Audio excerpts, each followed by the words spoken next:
Welcome to this DelftStack tutorial video. In today's tutorial, we will learn how to hide the maps on Strava.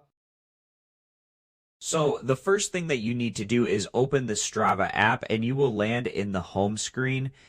From there, just go ahead and go to the U option at the bottom right corner.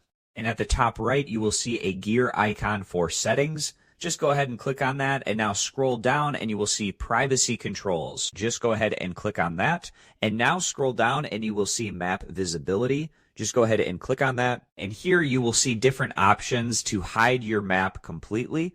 Select the option that hides map from everyone, and after that, just go and toggle on hide all maps, just like so. And now, once selected, your activity routes will no longer be visible. So the simple rule is Strava map visibility can be controlled from privacy settings, and selecting hide all maps make your routes private. And that's it. We just learned how to hide maps on Strava. Thanks for watching, and don't forget to check out the next DelftStack tutorial video.